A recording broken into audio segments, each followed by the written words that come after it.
నమస్తే SDV news కు స్వాగతం. నేను సుధా. బులెటిన్ల ముందుగా హెడ్లైన్స్.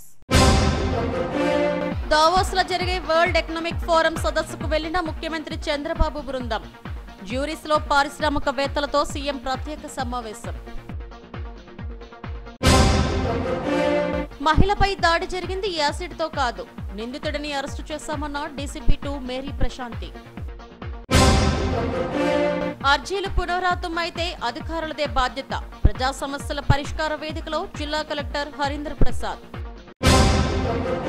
తమ దృష్టికి వచ్చిన ప్రతి అర్జీని పరిశీలించి పరిష్కరిస్తాం. జీవీఎంసీ కమిషనర్ సంపత్ కుమార్ వెల్లడి. దావోస్ లో జరిగే వరల్డ్ ఎకనామిక్ ఫోరం సదస్సుకు ముఖ్యమంత్రి చంద్రబాబు, మంత్రి నారా లోకేష్ల బృందం బయలుదేరి వెళ్లింది. జ్యూరీస్ ఎయిర్పోర్ట్ కు చేరుకున్నారు. అక్కడ వారికి యూరప్ టీడీపీ ఫోరం సభ్యులు ప్రవాసాంధ్రలో ఘన స్వాగతం పలికారు. ఈ క్రమంలోనే విమానాశ్రయంలో తెలుగు రాష్ట్రాల ముఖ్యమంత్రులు కలుసుకున్నారు. AP CM Chandrababu, Telangana CM Revanth రెడ్డిలు అక్కడ కాసేపు ముచ్చటించారు. రెండు రాష్ట్రాల్లో జరుగుతున్న అభివృద్ధి కార్యక్రమాలు, వివిధ పెట్టుబడులపై వారిద్దరి మధ్య చర్చ జరిగింది. అనంతరం చంద్రబాబు బృందం విమానాశ్రయం నుంచి హెల్టన్ హోటల్ కు చేరుకుంది. అక్కడ భారత రాయబారి మృదుల్ కుమార్ తో భేటీ అయ్యారు. పలువురు పారిశ్రామికవేత్తలతో సీఎం బృందం సమావేశమైంది. అనంతరం తెలుగు వారితో మీట్ అండ్ గ్రీట్ కార్యక్రమాన్ని నిర్వహించారు. అక్కడి నుంచి రోడ్డు మార్గంలో జ్యూరీస్ నుంచి దావోస్ కు చంద్రబాబు బయలుదేరి వెళ్లారు.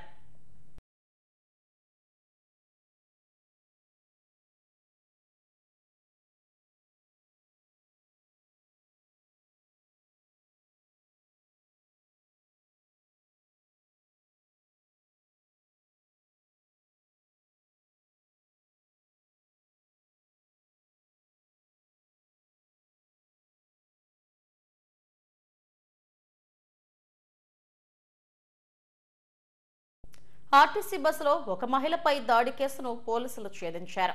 అప్పట్లో యాసిడ్ దాడి జరిగిందంటూ ప్రచారం జరిగిందని, అది యాసిడ్ కాదని, బాత్రూమ్స్ లో వాడే లిక్విడ్ అని డీసీపీ 2 మేరీ ప్రశాంతి స్పష్టం చేశారు. ఈ దాడికి పాల్పడింది యాచకుడని తెలిపారు. ఈ కేసుకు సంబంధించిన వివరాలను మీడియాకు వెల్లడించారు. గత ఏడాది నవంబర్ 29వ తేదీ రాత్రి ఐటీఐ జంక్షన్ వద్ద ఒక మహిళపై యాసిడ్ దాడి జరిగిందంటూ కేసు నమోదైంది. సిపి బాచి ఆదేశాల మేరకు పోలీసులు ఈ కేసును సీరియస్ గా తీసుకున్నారు. సీసీ ఫుటేజ్ ను పరిశీలించారు. గోపాలపట్నం, నరసింహనగర్ ప్రాంతానికి చెందిన వెంకటేష్ శ్రీనివాస్ నవంబర్ 29వ రాత్రి 8:30 గంటల సమయంలో ఐటీఐ జంక్షన్ వద్ద బస్సు నుండి దిగుతూ ఈ దాడికి పాల్పడినట్టు పోలీసులు గుర్తించారు. దాడి జరిగిన వెంటనే వెంకటేష్ శ్రీనివాస్ అక్కడి నుండి వెళ్లిపోయాడు. ఈ ఘటనలో మహిళ వెనుక సీటులో కూర్చున్న వారిపై యాసిడ్ చుక్కలు పడినట్టు గుర్తించారు. యాసిడ్ దాడి జరిగిందని బాధితులు చెప్పడంతో సిపి బాచి విచారణకు ఆదేశించారు. 21 ప్రత్యేక బృందాలతో దర్యాప్తు చేపట్టామని డీసీపీ 2 మేరీ ప్రశాంతి తెలిపారు. అయితే యాసిడ్ దాడి జరిగినట్టుగా ఎటువంటి ఆధారాలు లభించలేదు. బాధితులను అన్ని రకాలుగా విచారించామని, సీసీ ఫుటేజ్ ను పరిశీలించగా బ్లూ కలర్ బాటిల్లో నిందితుడు లిక్విడ్ వేశాడని, అది బాత్రూంలో వాడే లిక్విడ్ అని స్పష్టం చేశారు. నిందితుడు యాచక వృత్తి చేసుకుంటూ జీవనం సాగిస్తున్నాడని, ఆ రోజు కండక్టర్ టికెట్ అడిగితే అసహనంతో వెళ్లిపోతూ తన చేతిలో ఉన్న బాటిల్ను విసిరేశాడని చెప్పారు. ఆ బాటిల్ను ల్యాబ్కు పంపించగా బాత్రూంలో వాడే లిక్విడ్ అని తేలిందన్నారు. పడడం జరిగింది. సో ఆ లిక్విడ్ పడ్డాక అక్కడ డ్రైవర్ వెనక సీట్ మీద, ఆ వెనక సీట్ లో కూర్చున్న మహిళల మీద లిక్విడ్ పడడం జరిగింది. సో దాని మీద చాలా ఒక రకమైన భయాందోళనలకు అందరు గురి కావడం జరిగింది. ఆ బాధితులు యాసిడ్ దాడి అని చెప్పడం, దాని మీద చాలా సెన్సేషన్ కూడా క్రియేట్ కావడం జరిగింది. దాన్ని సీరియస్ గా తీసుకున్న మన ఆనరబుల్ సిపి సార్ 21 టీమ్స్ ను ఫామ్ చేయడం జరిగింది. Overall the commissionerate. సో అది ఎవరు, ఏంటి, ఎలా జరిగింది, ఎందుకు ఆ లిక్విడ్ ని పోయడం జరిగింది, దాన్ని కూడా మనం వెరిఫై చేయడం కోసం. సో బాధితుల స్టేట్మెంట్ ప్రకారము ఆ రోజు ఆ బస్సు వస్తున్నప్పుడు ఆ పక్కన నుంచి ఉన్న ఒక వ్యక్తి లిక్విడ్ వాళ్ళ మీద కొంచెం ఏదో ఒక యాసిడ్, వాళ్ళ టెర్మినాలజీ ప్రకారం పోయడం జరిగిందని వాళ్ళ స్టేట్మెంట్ ఇవ్వడం జరిగింది. సో ఇది డ్రైవర్ వెనక సీట్ ఉంది కాబట్టి పోలీస్ ఇన్వెస్టిగేషన్ వరుసగా ఉన్న వాళ్ళ మీద ఎవరికైనా ఏదైనా ఇష్యూస్ ఉన్నాయా, వాళ్ళతో ఎవరికైనా గొడవలు ఉన్నాయా, మనం ఆ విక్టిమ్స్ ను కూడా విచారించడం జరిగింది అన్ని రకాల యాంగిల్స్ లో. But victims they were totally clueless. అసలు స్టార్టింగ్ లో మనం ఇమ్మీడియట్ గా సీసీటీవీ ఫుటేజ్, మీకు అందరికీ ఫస్ట్ వచ్చేది ఆ దారిలో ఉన్న సీసీటీవీ ఫుటేజ్ వి కలెక్టెడ్. కొన్ని వందల సీసీటీవీ ఫుటేజ్లు మన టీమ్స్ అవన్నీ కూడా చేయడం జరిగింది. ఒక గ్రీన్ బాటిల్లో ఎవరో పోసారు అన్నమాట మనకి చెప్పడం జరిగింది. సో మనం సీసీటీవీ ఫుటేజ్లు వెరిఫై చేసినప్పుడు ఒక ఫెయింట్ ఇమేజ్, ఒక గ్రీన్ బాటిల్ పట్టుకొని ఆ మూవ్మెంట్, ఆ బస్ ఉన్న టైంలో మూవ్ అవుతున్నది. బస్ ఆగిన తర్వాత ఆ బాటిల్తో అతను బస్ క్రాస్ అయ్యి వెళ్ళటం కూడా మనం చూసాం. సో ఇంకా ఫర్దర్ ఎన్హాన్స్మెంట్ కి మనం వీటిని మన ఆంధ్రప్రదేశ్ ఎఫ్ఎస్ఎల్ కి పంపించడం జరిగింది, అలాగే తెలంగాణలో ప్రైవేట్ ల్యాబ్స్ కి పంపించడం జరిగింది, అలాగే ఫైనల్ గా గుజరాత్ లో ఉన్న నేషనల్ ఫోరెన్సిక్ సైన్స్ ల్యాబొరేటరీ కూడా మనం పంపించడం జరిగింది. సో మనకి మొన్నే ఆ రిపోర్ట్ వచ్చింది, అందులో మనకి క్లారిటీ కూడా వచ్చింది. మనం తీసిన దాంట్లో కూడా ఒక వ్యక్తి మూవ్మెంట్, అతన్ని మనం జీరో డౌన్ చేయడం జరిగింది. సో అతని డీటెయిల్స్ ఏంటి అంటే, అతని పేరు వెంకట శ్రీనివాస్, 39 సంవత్సరాలు. ఇతను ఏం చేస్తాడంటే లైక్ ఒక వెగమాన్ టైప్ లో, ఒక బెగ్గర్ టైప్. ఇతను వాళ్ళ ఇంటి నుంచి రోజు ఆర్టీసీ బస్ లో ఒక స్పెసిఫిక్ ప్లేస్ కి వెళ్ళి అక్కడ కొంచెం అడుక్కోవడం, ఏదైనా డబ్బులు నలుగురితో ఏదైనా తీసుకోవడం, వచ్చేసాక తిరిగి ఆ బస్సు లెక్క వచ్చాడు. ఈ ప్రాసెస్ లో అతను ఎందుకు పోసాడు అని మనం అతను విచారించినప్పుడు, నిన్న అతను మన టీం సెక్యూర్ చేయడం జరిగింది, శ్రీనివాస్ అన్న అతను. అతను చెప్పింది ఏంటి అంటే, అతని దగ్గర చాలా సార్లు డబ్బులు ఉండవు, ఆర్టీసీ బస్ ఎక్కి అతను డబ్బులు ఇవ్వడు టికెట్ కి. సో వాళ్ళు దింపేస్తారు ఇతన్ని. దానివల్ల ఇతను ఆర్టీసీ బస్ కండక్టర్లు, డ్రైవర్ల మీద ఒక రకమైన గ్రడ్జ్ డెవలప్ చేసుకొని, నన్ను బస్సు నుంచి ఇలా దింపేస్తున్నారు, నాతో అమర్యాదగా వ్యవహరిస్తున్నారు కాబట్టి టికెట్ లేకపోయినా నన్ను అలా దింపకూడదు అన్న ఒక టైప్ ఆఫ్ మైండ్ సెట్ తో అతను ఈ వాళ్ళకు ఒక లెసన్ ఇవ్వాలి అన్న ఉద్దేశంతో డ్రైవర్ మీద, కండక్టర్ మీద పోసే ప్రయత్నంలో అతను అది రోడ్ క్రాస్ చేసుకుని వచ్చి బస్సు ఇట్లా వెళ్తూ ఉన్నప్పుడు డ్రైవర్ సైడ్ పోయడం జరిగింది. యాక్చువల్లీ అది బాత్రూమ్ క్లీనింగ్ లిక్విడ్స్ మనం వాడుతూ ఉంటాం కదా, అది యాక్చువల్ గా అది బాత్రూమ్ క్లీనింగ్ లిక్విడ్స్ లో హైడ్రోక్లోరిక్ యాసిడ్ ఉంటుంది. నిందితుడిని అరెస్టు చేసి కోర్టులో హాజరుపరుస్తున్నట్టు పోలీసులు తెలిపారు. ఈ సమావేశంలో ద్వారకా ఏసీపీ అన్నెపు నరసింహమూర్తి, ఎస్ఐలు సమీర్, దివ్యభారతి సిబ్బంది పాల్గొన్నారు. వెస్ట్ సబ్ డివిజన్ ఏసీపీగా పృథ్వీతేజ నియమితులయ్యారు. గతంలో ఇక్కడ పనిచేస్తున్న అన్నెపు నరసింహమూర్తి సౌత్ ఏసీపీగా నియమితులయ్యారు. ఆయన స్థానంలో పృథ్వీరాజ్ బాధ్యతలు స్వీకరించారు. వెస్ట్ సబ్ డివిజన్ లో ఉన్న సీఐలు ఏసీపీ పృథ్వీరాజ్ ను కలిసి అభినందనలు తెలిపారు.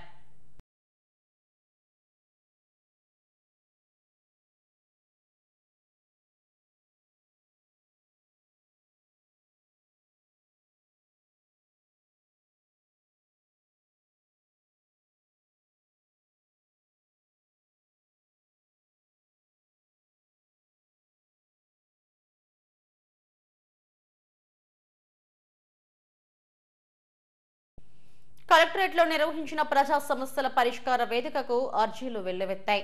237 మంది అర్జీదారులు తమ వినతులను సమర్పించారు. ఈ సమస్యలను వెంటనే పరిష్కరించాలని సంబంధిత అధికారులను కలెక్టర్ హరీంద్ర ప్రసాద్ ఆదేశించారు. అర్జీలు పునరావృతమైతే అధికారులదే బాధ్యత అని జిల్లా కలెక్టర్ హరీంద్ర ప్రసాద్ హెచ్చరించారు. కలెక్టరేట్లో నిర్వహించిన ప్రజా సమస్యల పరిష్కార వేదికకు 237 అర్జీలు వచ్చాయి. వీటిల్లో రెవెన్యూకు 76, జీవీఎంసీకి 65, పోలీసుకు 15, ఇతర అర్జీలు 81, మొత్తం 237 అర్జీలు సమర్పించారు. అధికంగా రెవెన్యూ సమస్యలే ఉన్నాయి. ఈ అర్జీలు పునరావృతం కాకుండా చూడాల్సిన బాధ్యత అధికారులదేనని కలెక్టర్ హెచ్చరించారు. స్టీల్ ప్లాంట్కు 11,440 కోట్ల ప్యాకేజీని కేంద్రం ప్రకటించడం పట్ల బీజేపీ ఉపాధ్యక్షుడు చొక్కాకుల రాంబాబు హర్షం వ్యక్తం చేశారు. ఈ ప్యాకేజీని తక్షణం వినియోగించేలా స్టీల్ ప్లాంట్ యాజమాన్యాన్ని ఆదేశించాలంటూ కలెక్టర్కు వినతిపత్రం సమర్పించినట్టు చెప్పారు. గెస్ట్ లెక్చరర్స్ కు ఇస్తున్న గౌరవ భృతి 10,000 రూపాయలను పెంచాలని గెస్ట్ లెక్చరర్లు కలెక్టర్కు వినతిపత్రం ఇచ్చారు. 2014 నుంచి 11 ఏళ్లుగా ఆ 10,000 గౌరవ వేతనంతోనే తాము పనిచేస్తున్నామని, తమకు గౌరవ భృతి పెంచాలని, పర్మనెంట్ చేయాలని కోరారు. కేంద్ర ప్రభుత్వం 11,400 రూపాయలు ప్యాకేజీ కింద ఫస్ట్ విడతగా ఇచ్చింది. ఇది ఫస్ట్ విడత మాత్రమే, అలా దపదపాలకు కూడా ఇస్తారు. ఈ యొక్క ప్యాకేజీ కారణం కూడా ముఖ్యంగా మన రాష్ట్ర ముఖ్యమంత్రులు నారా చంద్రబాబు నాయుడు గారు గౌరవనీయులు, తర్వాత ఉప ముఖ్యమంత్రి శ్రీ కొనిదెల పవన్ కళ్యాణ్ గారు కూడా చాలా కృషి చేశారండి. అన్ని దీపాలు ఇక్కడికి ప్రధానమంత్రి గారు వచ్చేటప్పుడు శత విధాలుగా చెప్పడం వల్ల ఈ స్టీల్ ప్లాంట్ అభివృద్ధికి చాలాగా చెప్పడం జరిగింది. ఈ దశలోనే ఈ ప్యాకేజ్ ఇవ్వడం జరిగింది. అంతేకాకుండా మా యొక్క బీజేపీ నాయకులు కూడా సేల్ డైరెక్టర్ అయినటువంటి కాశీ విశ్వనాథరాజు గారు మరియు పివిఎన్ మాధవ్ గారు కూడా ఎన్నో దఫాలుగా ప్రధానమంత్రిని వెళ్ళడం జరిగింది. అంతకుముందు కూడా మన ఎంపీగా 2012లోని కాంట్రాక్ట్ వ్యవస్థ అనేది రద్దు చేశారు సార్. అప్పట్లో కాంట్రాక్ట్ వాళ్ళని తీసుకునేవాళ్ళు. ఆ తీసుకున్న తర్వాత రద్దు అయిన తర్వాత 2013 నుంచి కొన్ని డిస్ట్రిక్ట్లలో ఒక 5-6 కాలేజీల లెక్కని నాన్ శాంక్షన్ కాలేజీలు గవర్నమెంట్ వాళ్ళు స్థాపించడం జరిగింది. అప్పటి నుంచి కూడా గెస్ట్ లెక్చరర్స్ని తీసుకోవడం స్టార్ట్ చేశారు సార్. ఆ గెస్ట్ లెక్చరర్స్ అనేది 2013 ఒక జీవోని పాస్ చేశారు. అప్పటి నుంచి గెస్ట్ని తీసుకొని వాళ్ళకి ఏంటంటే ఇయర్లీ ఒక 8 months 9 months తీసుకొని వాళ్ళకి శాలరీస్ అనేవి ఇస్తూ ఉండేవారు. అప్పట్లో ఏంటంటే శాంక్షన్డ్ కాలేజ్ నాన్ శాంక్షన్డ్ కాలేజీలో కొన్ని బడ్జెట్ ఉండే సార్. ఆ బడ్జెట్ నుంచి కొంతవరకు రిలీజ్ చేసేవారు. కరోనా వచ్చిన టైంలో ఏం చేశారంటే 2021-20లోని కూడా మాకు శాలరీస్ ఇవ్వలేదు సార్. తర్వాత 2021లో కూడా శాలరీస్ ఇవ్వలేదు. కానీ ఏంటంటే అప్పుడు మాకు గౌరవ భృతి కింద 10,000 రూపాయలు ప్రకటించారండి 2014లోని. ఆ 2014 నుంచి ఇప్పుడు 25 వరకు కూడా ఆ గౌరవ భృతి అనేది మాకు ఆ 10,000 ఉంది. ప్రతి ఒక్కళ్ళు సంస్థలో పనిచేస్తున్న వాళ్ళ కాంట్రాక్ట్కి ఎంటీఎస్కి అందరికీ శాలరీస్ అయితే పెంచుతున్నారు. కానీ మా గెస్ట్లకు మాత్రం ఎటువంటి శాలరీస్ పెరుగుదల అనేది లేదు సార్. ఈ 11 సంవత్సరాల నుంచి కూడా మేము అదే జీతానికి పనిచేస్తున్నాము. అవి కూడా మేము పిల్లలతో ఉన్నాం సార్. సకాలంలో మాకు అవి విడుదల అనేది కావడం లేదు. దానివల్ల మేము చాలా ఇబ్బందులు పడుతున్నాము. ఇదే విషయాన్ని మేము కమిషనర్ మేడం గారికి తెలియజేయడం జరిగింది. ఆ మేడం గారు ఏంటంటే కొంత బడ్జెట్ రిలీజ్ చేసి పండగకి ఏదో వీళ్ళు బిల్లులు పెట్టండి అని కొంతవరకు శాంక్షన్ చేశారని విషయం మాకు తెలిసింది సార్. ఆ అమౌంట్ వైజాగ్లో అంటే ఏపీ మొత్తం మీద కూడా ప్రతి ఒక్క జిల్లాలోని కూడా శాలరీస్ 5 ఏళ్ళు శాలరీస్ ఒకేసారి పెట్టి అందరూ కూడా భోగి రోజు అందరికి క్రెడిట్ అయ్యేటట్టుగా చేశారు.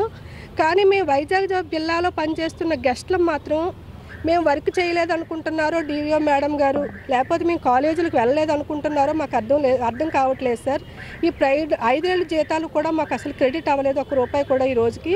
మేము పండుగని పిల్లలతో ఎలా సెలబ్రేట్ చేసుకోవాలో కూడా మాకు అర్థం కాలేదు సార్. చాలా ఇబ్బందులు పడుతూ ఆ విషయాన్ని మేము కలెక్టర్ గారికి విన్నవించుకుందామని ఉద్దేశంతో మేము ఇక్కడికి వచ్చాం సార్. జిల్లాలో వివిధ ప్రాంతాల నుంచి వచ్చిన వారి నుంచి కలెక్టర్తో పాటు జేసీ మయూర్ అశోక్, డిఆర్ఓ భవానీ శంకర్లు వినతులు స్వీకరించారు. జిల్లాలో అధికంగా 165 అర్జీలు మళ్లీ రావడం పట్ల అధికారులపై కలెక్టర్ అసంతృప్తిని వ్యక్తం చేశారు.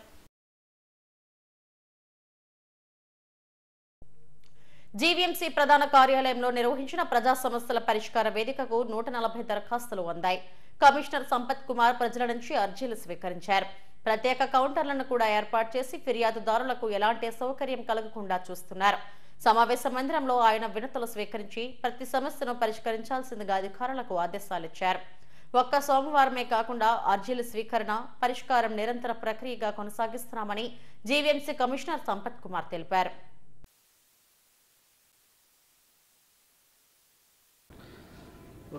పబ్లిక్ గ్రీవెన్స్ రెడ్రెసల్ సిస్టమ్ గౌరవ ముఖ్యమంత్రి గారి సూచనల మేరకు క్రమం తప్పకుండా ప్రతి వారం నిర్వహిస్తున్నాం. సో దీనిలో భాగంగా మన జీవీఎంసీకి దాదాపు 100 నుంచి 150 వరకు మనకి పిటిషన్లు వస్తూ ఉంటాయి.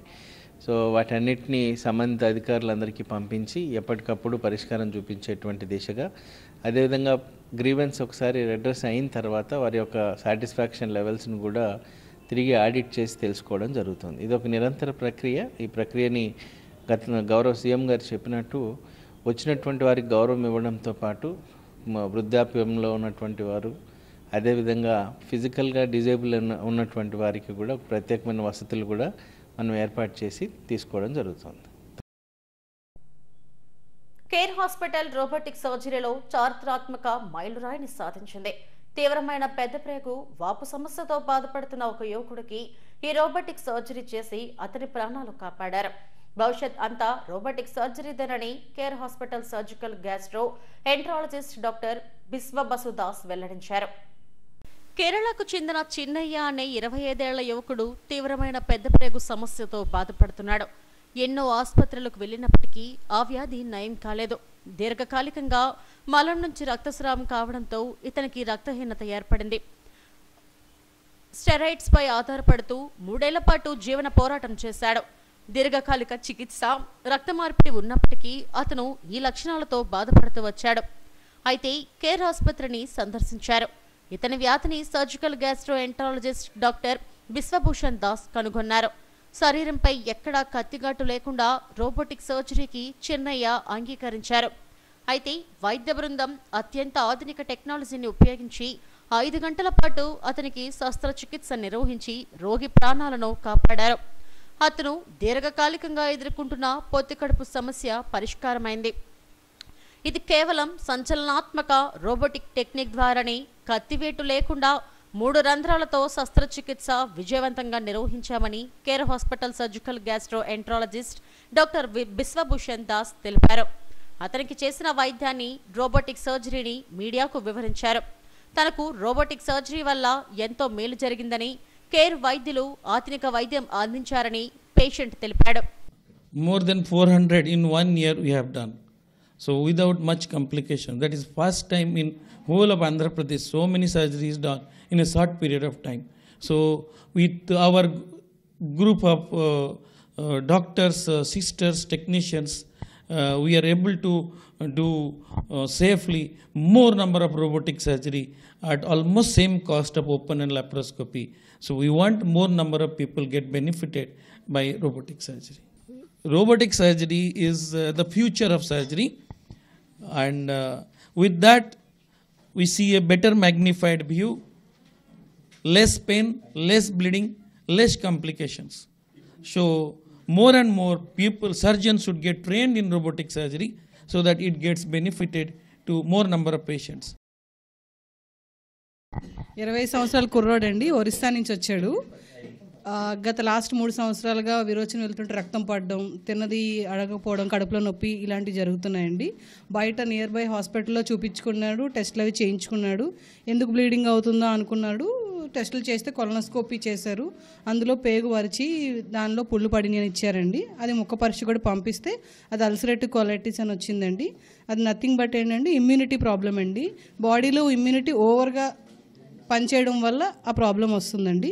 దానికి మెడికల్ మేనేజ్మెంట్ టెంపరీ ట్రీట్మెంట్ అండి, సర్జరీ ఈజ్ పర్మనెంట్ ట్రీట్మెంట్ అండి. సో మా దగ్గరికి వస్తే మేము సర్జరీ ఆప్షన్ ఇచ్చాం. ఆ అబ్బాయి ఇంక కుర్రోడు కాబట్టి కోత లేకుండా చేయాలని రోబోటిక్ ఆప్షన్ చెప్పాం. ఆ అబ్బాయి ఓకే చేయించుకుంటాను అన్నాడు. సర్జరీ చేయించుకున్నాడండి. సర్జరీ తర్వాత చాలా హ్యాపీగా ఫీల్ అయ్యాడు. ఎందుకంటే ఆ అబ్బాయి చిన్న కుర్రోడు, చేపలు పట్టుకుంటాడంట.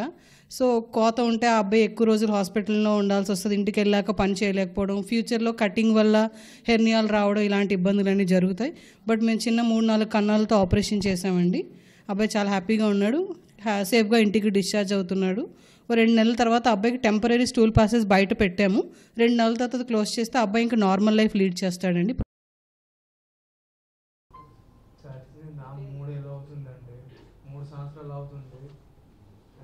ప్రతి హాస్పిటల్కి వెళ్తున్నానండి.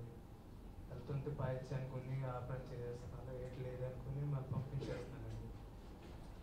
సోమ హాస్పిటల్కి వెళ్ళానండి.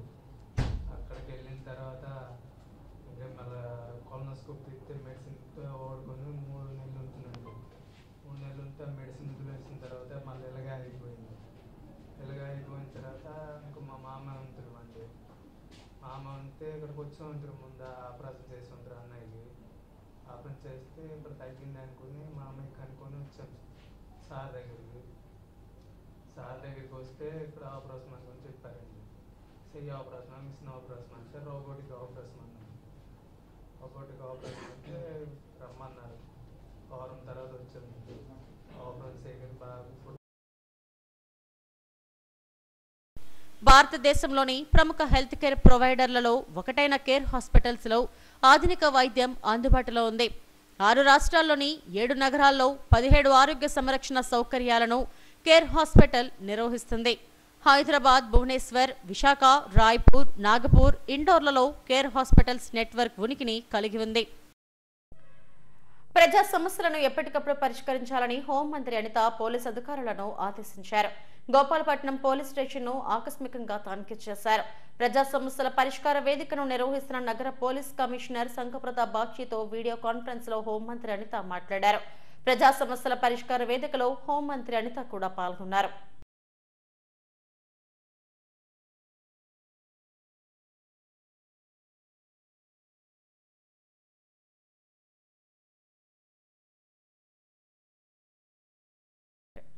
అయోధ్యలో రామ్లల్లాను టీటీడీ చైర్మన్ బిఆర్ నాయుడు దర్శించుకున్నారు. కుటుంబ సభ్యులతో కలిసి బాలరాముడిని దర్శించుకున్న ఆయన టీటీడీ తరఫున పట్టు వస్త్రాలు సమర్పించారు. బాలరాముడికి చేసిన ప్రత్యేక పూజల్లో పాల్గొన్నారు. ఈ కార్యక్రమంలో రామ జన్మభూమి ట్రస్ట్ ప్రధాన కార్యదర్శి సంపత్ రాయ్ సహా పలువురు ప్రముఖులు పాల్గొన్నారు. అంతకుముందు రాయ్తో భేటీ అయ్యారు. ఇద్దరు కొన్ని కీలక అంశాలపై చర్చించారు. భవిష్యత్తులో టీటీడీ అయోధ్య రామ మందిరం కలిసి పనిచేయాలనే సంకల్పంతో పరస్పర అవగాహనపై చర్చించినట్టు సమాచారం. అనంతరం అయోధ్యలో ఉన్న రామ మందిర సహా చారిత్రక మందిరాలను కూడా కుటుంబ సభ్యులతో కలిసి సందర్శించారు. అయోధ్య రామాలయ దర్శనం అనంతరం చైర్మన్ నాయుడు మీడియాతో మాట్లాడారు. అయోధ్య రామాలయ సందర్శన గొప్ప అనుభూతిని కలిగించిందన్నారు. వెంకటేశ్వర స్వామి తరపున శ్రీరాముడికి పట్టు వస్త్రాలు సమర్పించామని, రాబోయే రోజుల్లో ప్రతి ఏడాది ఈ సాంప్రదాయం ఇలాగే కొనసాగుతుందని చెప్పారు. అయోధ్యలోనూ టీటీడీ దేవాలయాల నిర్మాణానికి ఆలోచనలు చేస్తున్నామని ఆయన వెల్లడించారు. దేశంలోని అన్ని రాష్ట్రాల రాజధానుల్లోనూ ముఖ్య ప్రాంతాల్లోనూ టీటీడీ దేవాలయాలు నిర్మించడానికి ముఖ్యమంత్రి చంద్రబాబు సూచనలు చేశారని ఆయన వెల్లడించారు.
రాష్ట్రంలోని వ్యవసాయ సహకార సొసైటీ ఉద్యోగుల సమస్యలు పరిష్కరించాలని కోరుతూ రాష్ట్ర సంఘం ఇచ్చిన పిలుపు మేరకు కలెక్టరేట్ ఎదుట ధర్నా నిర్వహించారు. 2019లో ఇచ్చిన జీవో నెంబర్ 36 ప్రకారం తమకు అమలు చేయాలని సంఘం కార్యదర్శి ఐఆర్ ఆంజనేయులు తెలిపారు. సొసైటీ ఉద్యోగుల పరిస్థితి వెట్టి చాకరీ కంటే దారుణంగా ఉందని ఆందోళన వ్యక్తం చేశారు. ఆడిట్లో దొరికిన పొరపాట్లను కూడా తమ జీతాల నుండి రికవరీ చేయడం అన్యాయమన్నారు. రిటైర్మెంట్ వయో పరిమితిని కూడా ప్రభుత్వ ఉద్యోగుల్లాగే 62 ఏళ్లకు పెంచాలని డిమాండ్ చేశారు. తమ సమస్యల పరిష్కారం కోరుతూ ఈ నెల 27వ తేదీన చలో విజయవాడ నిర్వహిస్తున్నట్టు చెప్పారు. ఇప్పుడు మేము రాష్ట్ర ప్రాథమిక వ్యవసాయ సహకార సంఘాల యూనియన్ పిలుపు మేరకు ఈ రోజు ఇక్కడ విశాఖపట్నం జిల్లా కలెక్టర్ వారి కార్యాలయం నందు ఈ ధర్నా కార్యక్రమం కొనసాగిస్తున్నాము. మా కోరికలు చాలా కాలం నుంచి కూడా పట్టించుకోకుండా గవర్నమెంట్ మొండి వైఖరితో ఉంది. అందులో భాగంగానే ఈ విధంగా మేము చేయవలసిన దుస్థితి ఏర్పడింది. అందుకు మేము చింతిస్తున్నాం. ఎక్కడైనా గవర్నమెంట్ కళ్ళు తెరిచి మా డిమాండ్లన్నీ నెరవేరుస్తుందని మరీ ఆశిస్తూ మా డిమాండ్లు ఏంటంటే 36 జీవో ప్రకారంగా మా జీతాలు ఇవ్వాలని చెప్పేసి 2019లోనే జీవో పాస్ చేశారు. నేటి వరకు కూడా గత గవర్నమెంట్ కూడా ఇంప్లిమెంట్ చేయలేదు. కనీసం ఈ ప్రభుత్వమైనా దయదలిచి వాళ్ళు ఇచ్చిన జీవోని వాళ్ళు ఇంప్లిమెంట్ చేస్తారని ఆశిస్తూ ఈ ధర్నా కార్యక్రమాన్ని చేస్తున్నాం. అలాగే మేము తీసుకుంటున్న జీతభత్యాలు కూడా మళ్ళీ తిరిగి రికవరీ పెట్టి మా దగ్గర నుంచి వసూలు చేయాలని చెప్పేసి ఆడిట్లో పొందుపరుస్తున్నారు. అది కూడా చాలా అన్యాయం. ఇది వెట్టి చాకరీ కింద పూర్వం బానిసత్వంలాగా ఉంది తప్ప ఉద్యోగంలో లేదు. అలాగే మాకు 36 ప్రకారం 60 సంవత్సరాలకి ప్రభుత్వం 62 సంవత్సరాలకి ఉద్యోగుల వయోపరిమితిని పెంచింది. అందులో భాగంగా గతంలో 58 నుంచి 60కి చేశారు. ఇప్పుడు 62 అయిన దాన్ని వర్తింపు చేయమని చెప్పి కోరుతున్నాం. నేటి వరకు కూడా అది వర్తింపు చేయకుండా కాలయాపన చేస్తున్నారు. ఆ విధంగా ఈ 3వ అంశాన్ని కూడా మేము కావాలని గవర్నమెంట్ డిమాండ్ చేస్తున్నాం. ఈ విధంగా మాకు ఉన్నటువంటి డిమాండ్లు ఇంకా పొందుపరిచామండి. గవర్నమెంట్ రిప్రజెంటేషన్ మూలంగా ఇచ్చాము. ఇవన్నీ కూడా పరిష్కారం చేస్తారని ఆశిస్తూ నెక్స్ట్ 27వ తారీఖుని ఉదయం అక్కడ మళ్ళీ చైలో విజయవాడ కార్యక్రమం కూడా ఉందండి. దానికి రాష్ట్ర యావత్తు కూడా రాష్ట్రం మొత్తం మీద ఉన్నటువంటి ఉద్యోగులు అందరూ కూడా సిఐటి ఆధ్వర్యంలో అక్కడ ధర్నాకు వెళ్తున్నారు. Andhra Periyar scientific student federation సంస్థల వ్యవస్థాపకులు డాక్టర్ జయగోపాల్కు ప్రతిష్టాత్మక పెరియార్ అవార్డును అందజేసినట్టు భారత నాస్తిక సంఘం నాయకులు టి శ్రీరామూర్తి వై నూకరాజులు తెలిపారు. పౌర గ్రంథాలయంలో మీడియాతో మాట్లాడారు. చెన్నైలోని ద్రవిడ కజంగం పెరియార్ తమిళ్ ఫోరంలో సంయుక్తంగా ఈ పెరియార్ అవార్డును ఈ నెల 15వ తేదీన ద్రవిడ కజంగం నాయకులు డాక్టర్ కె వీరమణి అందించినట్టు నాయకులు తెలిపారు. ఈ కార్యక్రమానికి విశాఖ, తెలంగాణలోని వివిధ ప్రాంతాలకు చెందిన నాస్తిక సంఘం సభ్యులు, కార్యకర్తలు హాజరయ్యారని వెల్లడించారు.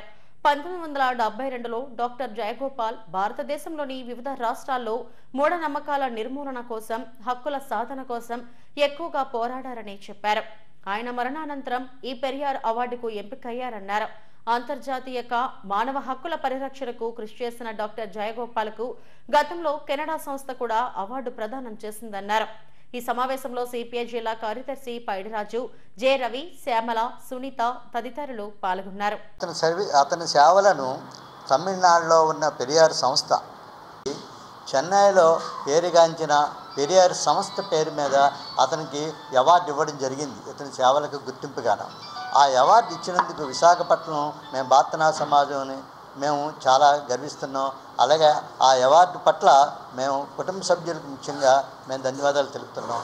ఎందుకంటే ఇప్పుడు అవార్డు ఇచ్చిన తర్వాత మా సంస్థ బాధ్యతలు పెరిగాయి. ఇకపైన కూడా అదే ఆలోచనలో గ్రామాల్లో కూడా బాత్తనా సమాజం పేరు మీద ప్రజల మూఢనమ్మకాలకు వ్యతిరేకంగా చైతన్యం చేయడం కార్యక్రమాలు చేపడతామని చెప్పేసి, అలాగే శాస్త్రీయ దృక్పథంతో కార్యక్రమాలు ఇంకా బాగా తీసుకెళ్తామని చెప్పేసి మీకు మీడియా ముఖ్యంగా తెలియజేస్తున్నాం. మూఢనమ్మకాలకి, స్త్రీలపై జరుగుతున్న అత్యాచారాలకు, దళితులపై జరుగుతున్న అకృత్యాలకు వ్యతిరేకంగా ఆయన చేస్తున్న సేవలకు గుర్తింపుగా ఈ నెల 15వ తారీఖున చెన్నైలో ద్రవిడ కజగం నేత కె వీరమణి గారు ప్రజెంట్ చేసిన అవార్డు పెరియారు.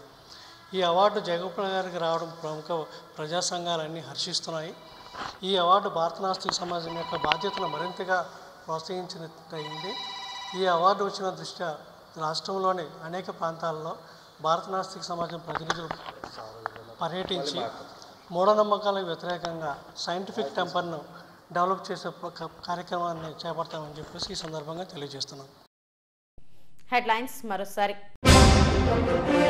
దావోస్లో జరిగే వరల్డ్ ఎకనామిక్ ఫోరం సదస్సుకు వెళ్లిన ముఖ్యమంత్రి చంద్రబాబు బృందం. జ్యూరీస్లో పారిశ్రామికవేత్తలతో సీఎం ప్రత్యేక సమావేశం. మహిళపై దాడి జరిగింది యాసిడ్తో కాదు, నిందితుడిని అరెస్టు చేశామన్న డీసీపీ 2 మేరీ ప్రశాంతి. అర్జీలు పునరావృతం అయితే అధికారులదే బాధ్యత. ప్రజా సమస్యల పరిష్కార వేదికలో జిల్లా కలెక్టర్ హరీంద్ర ప్రసాద్. తమ దృష్టికి వచ్చిన ప్రతి అర్జీని పరిశీలించి పరిష్కరిస్తాం. జీవీఎంసీ కమిషనర్ సంపత్ కుమార్ వెల్లడి. ఇవి ఇప్పటివరకున్న బులెటిన్ అప్డేట్స్. మరిన్ని వార్తా విశేషాల కోసం చూస్తూనే ఉండండి ఎస్టీవీ న్యూస్. నమస్తే.